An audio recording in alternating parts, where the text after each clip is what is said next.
Recording.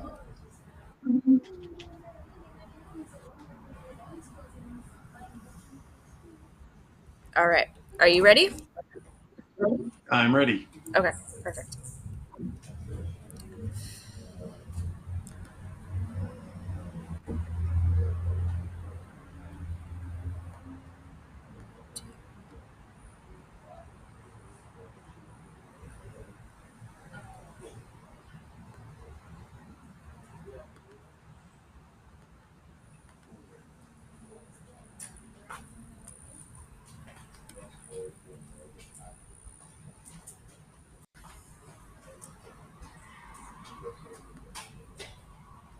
All right.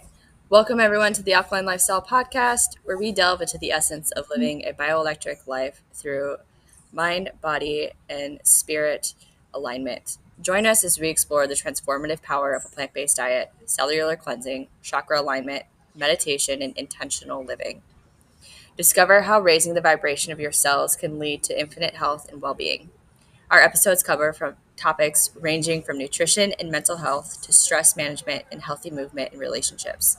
Get ready to embark on a journey towards becoming the greatest version of yourself with insights from our master chef, Drea, holistic health guru, Fidel Sudoka II, and special guests. Tune in to elevate your consciousness and embrace the alkaline lifestyle. All right. Welcome, everyone, to the Alkalign Lifestyle Podcast. I am here with my friend and shaman, Marc. Marc, how do you pronounce your last name? I'm so sorry. Mangus? Marc Mangus. And Marc is very special to me because he has shared his story in his weight loss journey. And Marc, I'm going to have you share with the audience your journey of what that entailed, but just a little background about why this came up for me and why I wanted to share it with people. I think there's a lot of judgment around having going through a weight loss journey or people who are experiencing, excess weight in their life. And I remember growing up and going to places and having so much judgment towards people for being in this body that I didn't understand it. I didn't understand why they were where they were. And it was only until I personally went through my own challenges with my body and my weight and getting to a point actually not too long ago where I was having trouble myself with the weight that I had put on and letting myself release that weight. And recently I started working with a client who he is, when I speak to him, I think a lot of you, Marc, and it sounds like you two have been in similar places. And my client has just really gotten to the point where he felt stuck. And so we started doing some more work, not just on the food and the nutrition and just overall lifestyle, living a healthier lifestyle, but really getting into internal work. And so when I was working with him in this capacity and going into places where I realized that weight is so related to your spiritual, your energy, and it's so many people I think are walking around with a lot of spiritual weight. And so, Marc, I'd love for you to share with the audience a little bit about yourself, your weight loss journey, and tapping into, if you can give people insight as to some of the things that you've learned along the way that have helped you with releasing the weight that you have and getting to where you are now. Sure.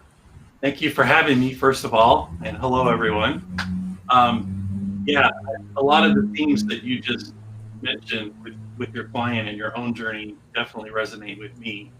I'm a big guy. I'm 6'4", and I grew up in a household where I had an overweight father. So my male role model was overweight and very sedentary. And I was kind of an introverted, nerdy kid. And so I struggled with my weight growing up.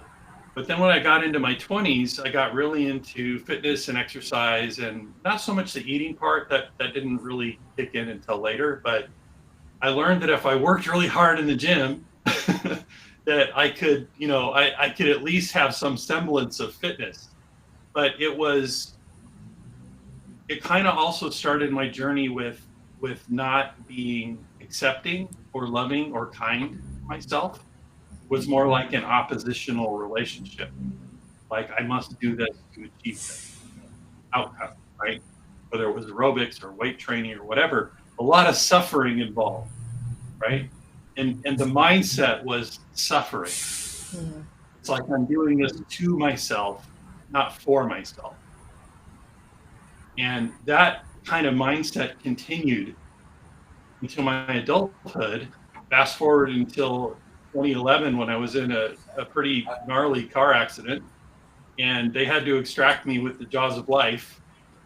And that was, in my worldview, that was spirit slapping me in the face because I still wasn't getting it. And I came out of that car wreck with 12 discs in my back that were either herniated or injured.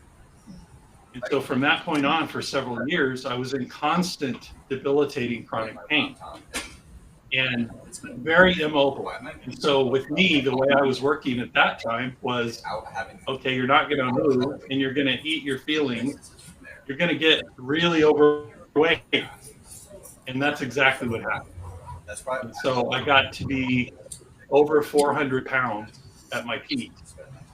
And that lasted until I was trying different things, but again, kind of in this suffering mindset, like, I really got to lose weight, I really got to get healthy, I have to. And it was a struggle. And then in 2015, because of the pain medication I was taking, I had a sudden onset ulcer, no warning, and I almost bled out. I lost 6 pints of blood in like 45 minutes. Wow. And that again was spirit coming in and slapping me in the face saying, you're not getting it, dude. And I realized slowly after that, now in hindsight, I have much better vision than that then. And I think about it in cosmological and harmonic terms now.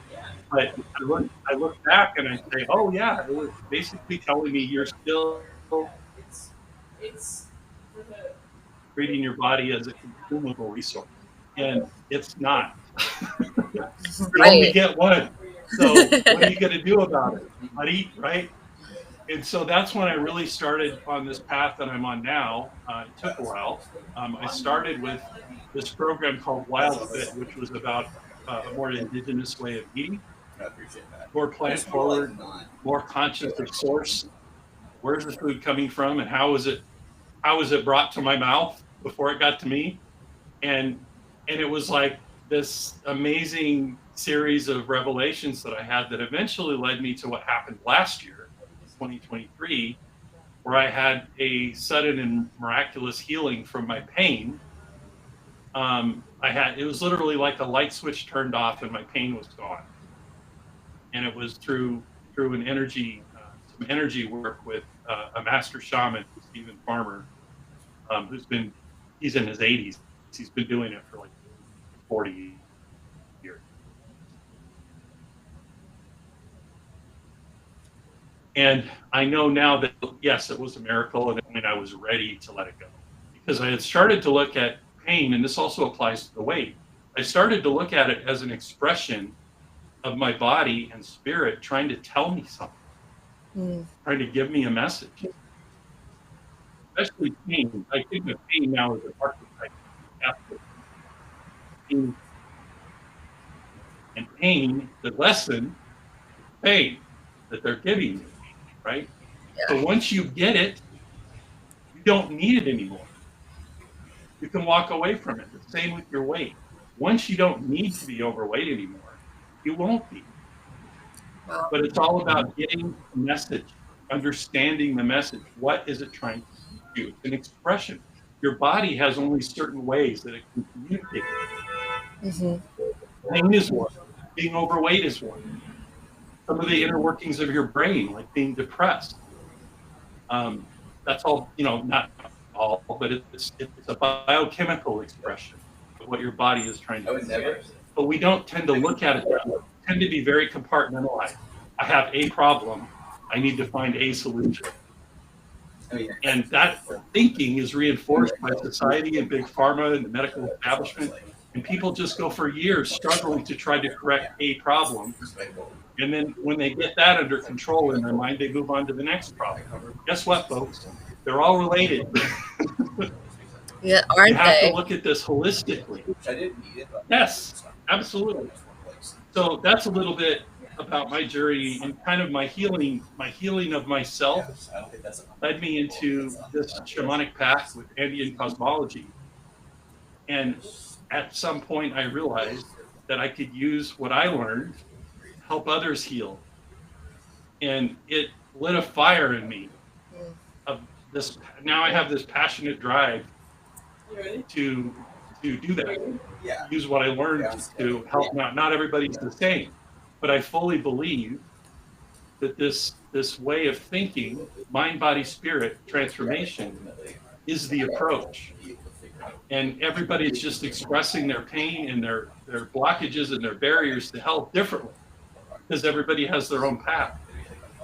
But the only way to get past all of it and be in an exuberant health is to look at it holistically. Yeah. Wow, such deep insight that you shared. It was something that you said that stuck out to me, and I never even thought of it this way. But once you realize you don't need it, then you can release it. That is so simple yet so profound. That once I realized Yeah. I no longer need this shield, then I can drop it. And so, was that, would you say, was that like the link for you to, like, what happened after that? Like, was it like kind of a very easy, like almost instant, and not instant overnight, but like just a much easier path towards releasing the weight that you were holding on to? Well, yes, in a way. But the way I look at it is, I went from being in my own way, Mm, creating my own barriers, to not doing that. yeah. And so what was impossible or a struggle or a state of suffering became possibility. And that shift in my consciousness preceded all the changes afterward. And it wasn't smooth sailing. There were lots of lessons that I learned after that. But my mindset was totally different. It was like, okay, I'm on a journey now, and I'm driven to do this work. And there's an Andean concept. There's a word called Ayni, A-Y-N-I. And it doesn't translate exactly into English, but it incorporates the concept of reciprocity and harmony. Oh, wow. So what I started to embody, that concept of Ayni, I realized that the expressions in my body, especially, that were not what I want, were out of Ayni, out of balance, out of harmony. And so when I started to focus on embodying Ayni, I realized that everything would come into balance. And it was very, without getting too deep off into the masculine and the feminine energy and all that, it was a realization that where, especially as men, we're taught to go, do, build, create, change. Everything is out in the world. We have to go do this stuff, right? Because we're men. We have to go earn a living, make a career, make a family. It's all about making. Right? Yeah. And what I realized with the Ayni realization was, Ayni is very feminine. It's about embodying, allowing, surrendering, nurturing. And it was a big paradigm shift for me to realize that the way to achieve balance was to stop doing, stop making, stop creating, start allowing, and embodying. Wow. And once I started doing that, I started getting into a dialogue with my body through some of the spiritual practices and having actual conversations with my body. Now, the language that it uses is very simple. Yes, no, right, wrong, up, down. And it's very fast. And they actually talk about this in the heart map movement with Greg Braden and all that. It talks about this same thing of being in dialogue with your body. And I said, okay, there are all kinds of diets in the world. There are all kinds of like lifestyle programs that you can do. And I said, I'm just going to ask my body, should I eat this? Simple as I can freaking make it. And clear the way so that that dialogue could happen. And it was slow and tentative at first, but the more I did it, the more it built and built and built over this arc of about a year, bringing me to where I am now, which is fully vegan right now in the moment. But I always reserve the right to change because I'm asking my body, should I eat this? And I always get a quick answer, yes or no. And so right now, when somebody brings something in front of me that's not plant-based, and I think it might have something that I need, I ask. So far, for the last 6 months anyway, the body has said, no, you don't need that. Okay. Let's have a laptop discussion. So through some of the other practices I've done with eating for the gut and eating for the brain, which we can kind of talk about later, I've cleared out all of my cravings and all of my food triggers because of this mindset and because of the focus on the innate and because of giving my gut what it needs to be healthy. That's where I found this out. I didn't know this. You're right. But that's where all your food triggers are. Mm-hmm. Right? If your gut is out of balance and you see a birthday cake going by, you want some. Right. Right? Because your gut has a brain and your gut is reacting. And it's saying, oh, that looks good. But it's because it's not in harmony. Once you get it in harmony, it's neutral. And so then eating becomes conscious. Yeah. Should I know? Right? It's not driven by the primate brain or the reptile brain going, yes, yes, yes, do that. We like that. No, they're quiet now. I don't hear from them unless I engage. Right? So it's really, if your listeners are hearing this, they're probably going, this sounds really weird. It's because it is. It's a very different way of thinking about your relationship, particularly with food. Yeah. And it's not something you're going to hear from the diet gurus that say, just eat this way, follow this program, and everything will be fine. No, it won't, because you're not addressing the internal pain. Yeah, and then you would be in the really right there. Yeah, and that's that. You know, for me, it's so familiar the way that you described it, and I'm sure for many it does sound like, well, that doesn't make sense because I see all of these ads on social media that shows these really ripped, fit people who are like, it doesn't matter what you eat. It matters about your body type, or it matters about, whatever. Right. And so they're eating pizza and donuts and all these different things that, you and I understand that that's not the way to nourish your body. And it was so funny because my client actually brought that up where he's like, I see people that are just shredded. They can eat whatever they want. And, that just like, I just feel like, man, that sucks. And, what I explained to him was there are so many, people promoting that I can eat whatever I want and I can look really ripped and shredded. And, I've been in the bodybuilding world and I've been surrounded by athletes my whole life. And I have seen, my husband, before he started eating the way he does now, my younger brother, like it was like they could not put on weight because they were just, so active. They could eat whatever they wanted.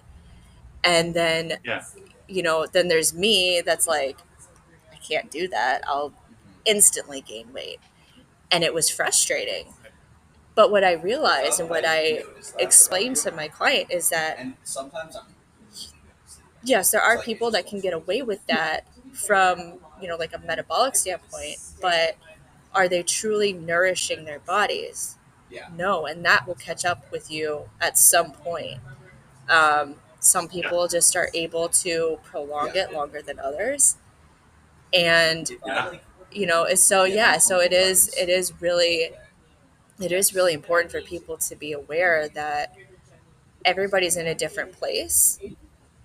And just because you see people promoting this beautiful, sexy physique that is so desirable for many, just because they're doing it doesn't mean that it's right.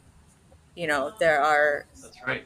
it's so like you were talking about the gut, and that's something that I'm just so fascinated on because it's something I've really been honing in on recently. Um, I learned about this through my dogs. And I believe I shared with you prior that my dogs were the inspiration for me doing the work that I do now because they helped me understand living in harmony and how important it is.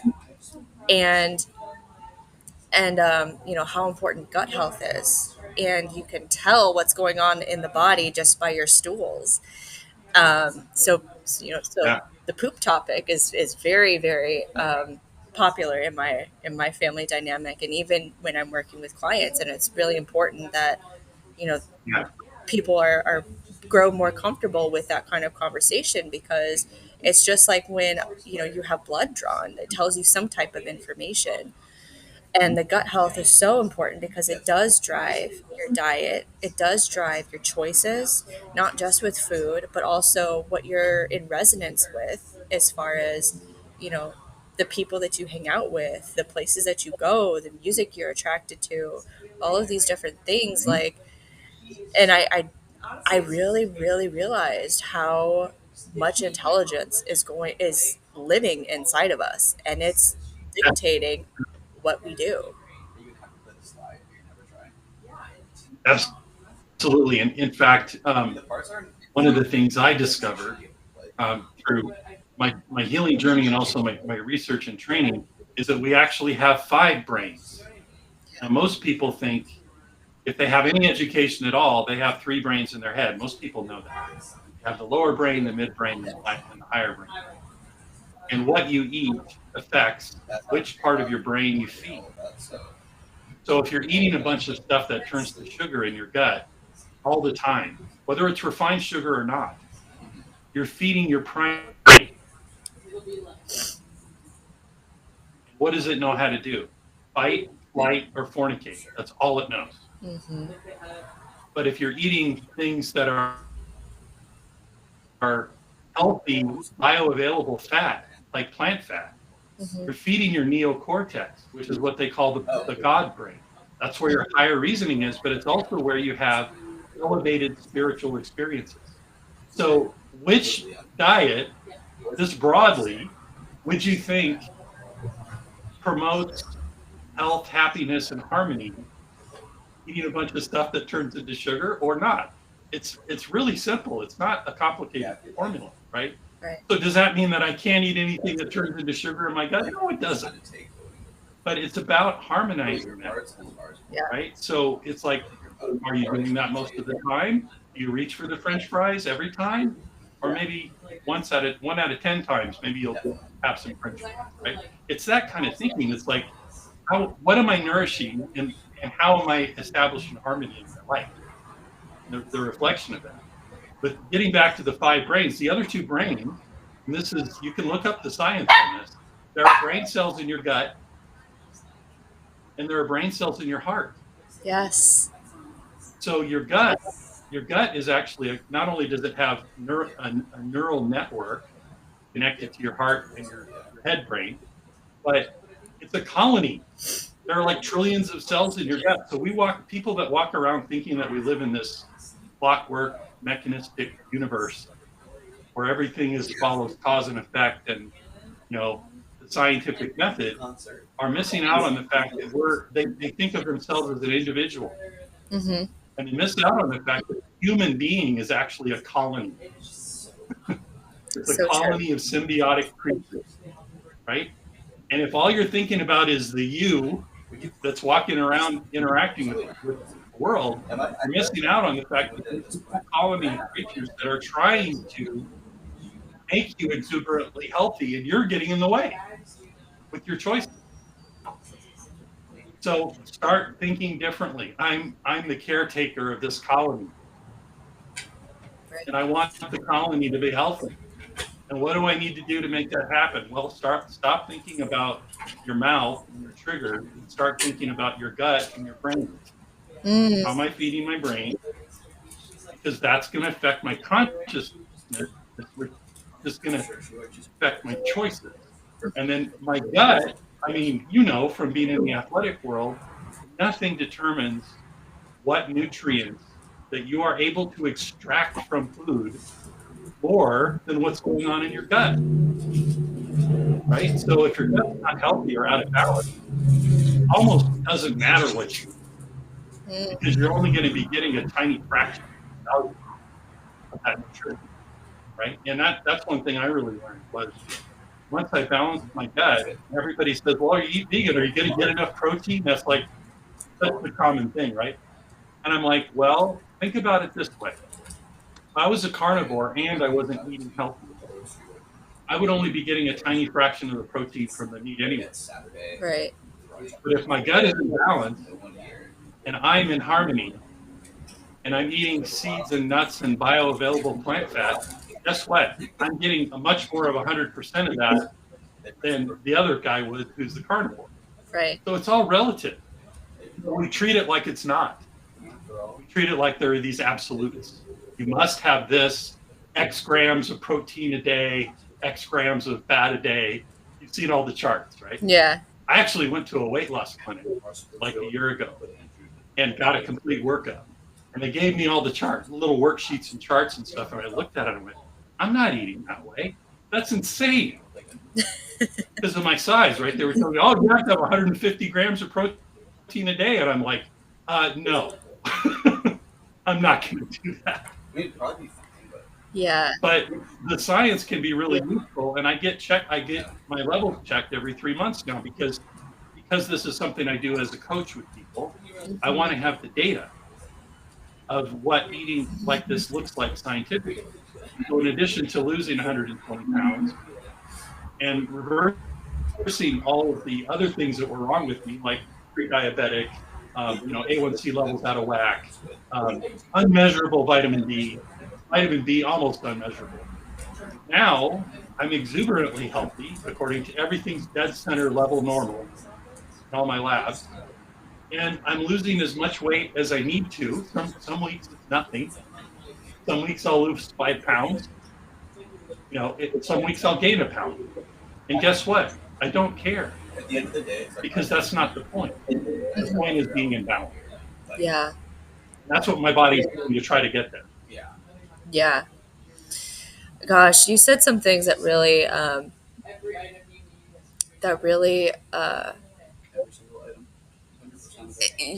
you were talking about the protein levels, and it was so interesting because, and I'm gonna revert back to this because I just know that what you're expressing to me are things that are elevating my consciousness and and helping me develop my wisdom around this because you just have such a different insight, and it's so helpful for me to kind of relay information a little bit differently.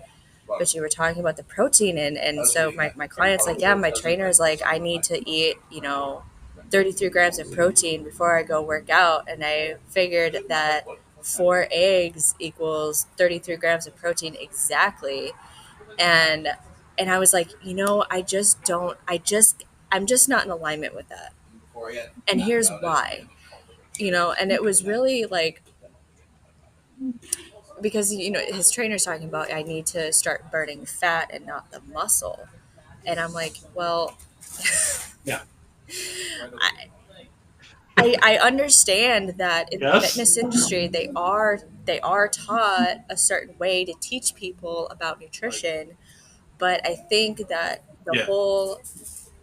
the collective consciousness around nutrition and diet and losing weight is is very it's very surface level, and it's very cookie cutter, and it's not Yeah. understanding how the body is an energetic system, and that you require foods that are energetic, and all plants contain amino acids, which are building blocks for protein. And when you consume Yep. animal based proteins, the body has to go through an extra process to break that down.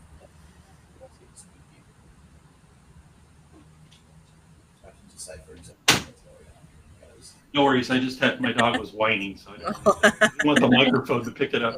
Oh, I'm didn't listening. even hear it. I'm with you.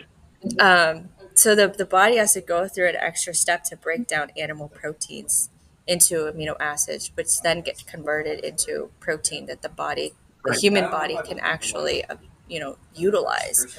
Whereas for like a dog, Yeah. it's totally different, and that's why everything is by God's design. It's by God and Mother Nature came together and created this magnificent way for everything to exist in harmony. And so I think what you and I have so much alignment with is living in harmony with that. Right. Yeah. I'm probably with you. I believe that we were given everything that we need to be exuberantly healthy Mm-hmm. around us on the planet. Right. Mm-hmm. And I know that eating vegan isn't for everyone. And I'm not one of those militant vegans that say that you must eat this way because of the animals and you must be healthy. No, I'm about harmony. Mm-hmm. And if you think about the energy, to get back to the energy, that's what I wanted to pick up on. Being energetic Yeah. is really where I'm at, right? And I just spent 3 weeks in the Andes foothills with the Pacos that are the wisdom keepers of my lineage. And I looked at how they eat. And they're not vegan, but the animals that they eat are raised in a way where there's a lot of harmony in how they're raised, how they're treated, how they're fed, and then ultimately how they're harvested, killed for consumption. And their main staple for meat, if you will, are cuyos, which are guinea pigs. They breed fast. They're easy to take care of.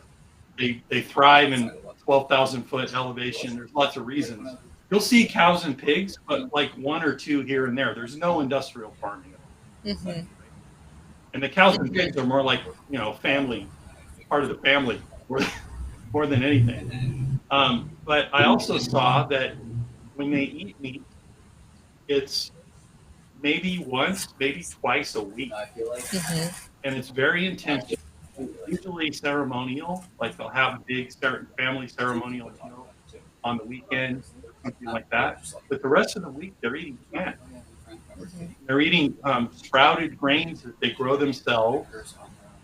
And all of the things and I didn't know this before I went there, but all of the plants that they grow at that altitude are small and incredibly nutrient dense. Like the potatoes that they eat are little purple potatoes, and they're like half the number of carbs by weight that our white potatoes that they grow in Idaho are. And they have 5 times the nutrients. So when they eat a potato or a piece of corn, their corn they cut into little chunks from the corn cob, and the corn kernels are the size of grapes. Massive. And same thing, super nutrient dense, right? So and that's why you can't put blinders on and make these absolute statements about even eggs or meat or whatever. The source of it and how it was created and how it cooked you is so important. Truly. Because the nutrient value varies so much. I mean, let's just take a bundle of spinach. Most people eat. They probably don't eat it enough. But you go buy non-organic spinach in a Safeway versus getting spinach from a farmer at a farm stand. And these tests have been done, right? And compare the nutrient density. The farm stand will have 5 times the nutrient density or more than the pesticide-ridden, stuff that's been sitting in the Safeway thing for who knows how long. So what you eat is so important in terms of how it's sold. And the energy that it contains from a more bioelectric, that's your thing. Tacos talk about it. The tacos talk about eating light. Mm-hmm. So how do you eat light? You eat things that are still alive. Mm-hmm. Or they were just alive. You just pulled it out of the ground, in other words. Yeah, And when you're ideally. eating an animal, what are you eating? You're eating dead flesh. There's nothing alive about it anymore. Sure, it still contains nutrients. I'm not saying it doesn't. But from a spiritual, from an energetic perspective, this is the thinking of the Buddhist monks as well and why they're vegan. Because they're focused on eating life Mm-hmm. and not introducing cruelty for their own benefit into anything they do. Yeah. And I know that that's an extreme kind of ascetic lifestyle and all that, but that doesn't mean that we can't learn something. Right. And I think that it is important to remember that we are spiritual, energetic beings first and foremost. We just happen to exist in a physical, fleshy body. And that fleshy body has needs, and our spirit has needs as well. And I just really loved that this concept of checking in with your, I think you said your gut. Do I need this? Or maybe you said your body. And please correct me, but either way, you're checking in with yourself and asking it immediately. It responds to you and says yes or no. Yeah, right. Yeah, it's the body as a whole, but I think the gut brain and the heart brain are a big part of it, and that's why you get that quick answer because their neural networks are very simple compared to the ones in our head, right? But once you engage that and you've got the bioelectric power flowing through your neural network, it's just not all isolated in your primate brain because you want to eat cupcakes. It's like a magical journey. It's like a whole new vista opens up for you of possibility, a different way to exist, literally. And the thing about the body is it does exactly what you tell it to. Yes. Think about that. So if you're having negative thoughts all the time and you hate yourself and you won't look in the mirror, your body is taking that literally and going, wow, I really suck. I need to do things to fulfill that mindset that the master, which is your true self, is telling you, I'm terrible. So what does that result in? Low energy, having cravings for things that aren't in your highest good, being depressed, all the things. The body is trying to do what you're telling it to do.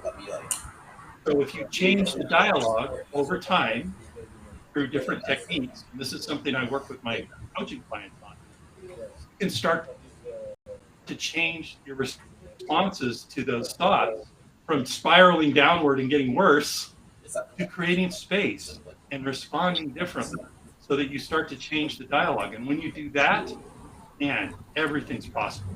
Because now you're feeding the higher brain and you're saying, I'm awesome. I'm a spiritual being. I am love. I am light. And anything that is not that tells me where my work is. Yeah. And I can change it in any way possible. Right? Totally different way to live. Wow. Yeah. No, I totally agree with that. And that was, something that I was wondering is in your journey, you mentioned like, okay, give myself the permission that I don't need this anymore. And as you went through your journey, like, did you find things come up that you were holding on to from the past that maybe by addressing them helped you release the energy? Yeah. Yeah, that's a keen insight because that's really a foundational building block of getting to a state of mind where you can have positive self-talk, right? It's really hard to do that if you're being bound up by your shadows and your pain. Yeah. And in my way of thinking, and I know not everybody believes in reincarnation, but a lot of people on the planet do, and I do. It's part of my work. Is you're not only dealing with your own pain and your own shadows, you're dealing with the shadows and pain of your ancestors Yes. and other lives that you've had. Because now is the time to do that work. And so if you're doing things, and I see this in the spiritual community, sometimes people want to just be about love and light, and that's great, but it's also self-limiting because you can't elevate your consciousness beyond a certain point unless you address the deep, dark, sticky, yucky stuff that's in your past. Yeah. And you come to terms with it. You forgive others, you forgive yourself, you practice gratitude. There's other more direct, energetic ways that we can intervene as well to do this kind of shadow work, things like soul retrievals, to reunite the shattered aspects of your soul. That's one of the things that we do as Pacos. But all of that stuff is in service of you getting to this higher state of being. Yeah. Right? It's once you start doing it, even though it's hard, it was easier for me at least to realize, yeah, this is really hard, but you know what? This is the work that I'm actually on earth to do. Yeah. Clear this. Yeah. All the other stuff that we concern ourselves with, making money and having things and treating relationships as things and all the external stuff never quite fills the void because we're not diving into the void. Yeah. And that's what the Pacos teach, is you have to dive into the void. Yeah.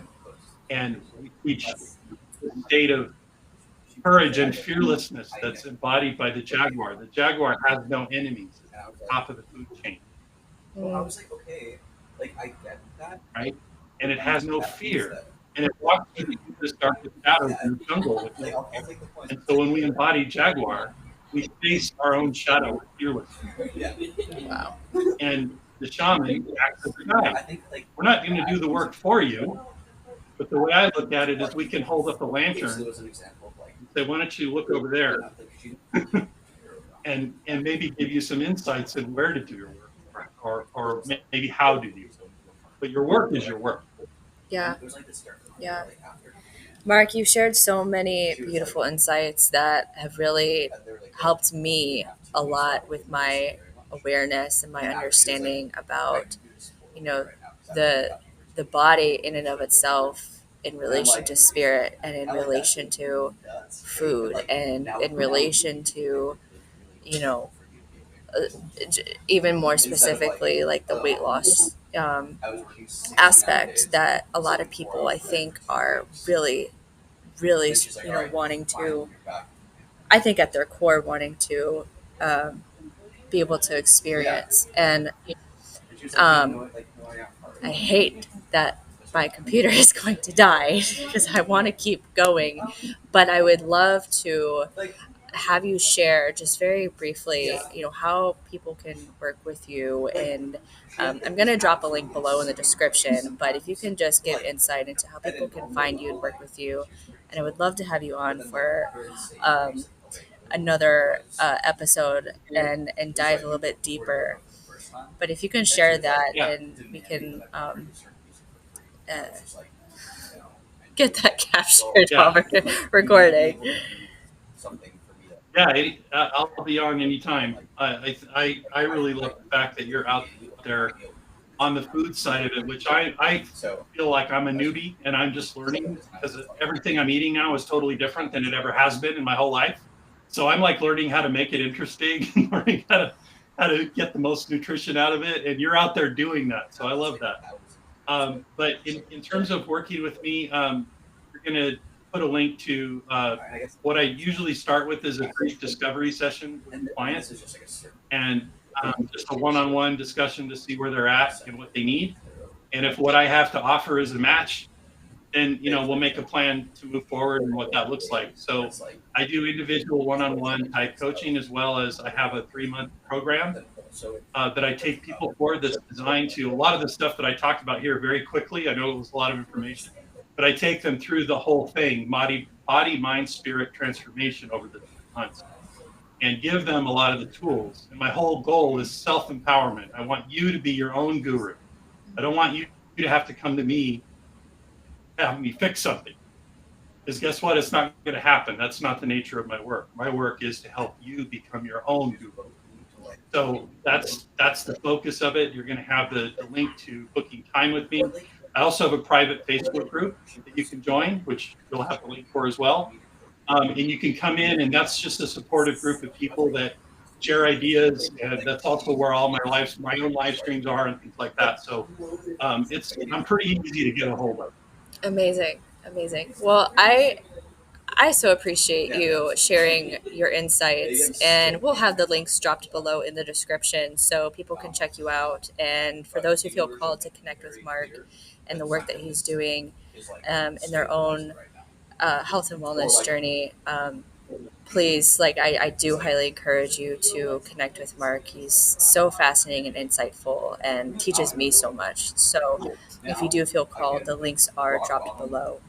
Um, Marc, thank you again, and thank you for bearing with me in this experience. And we'll be having you on again. And namaste. Namaste and Aini to you and your audience. Thank you so much, and thank you all for tuning in. Please like, subscribe, share how you feel called to. Leave a comment what resonates most with you, and we'll see you in the next one. All right, stop sharing.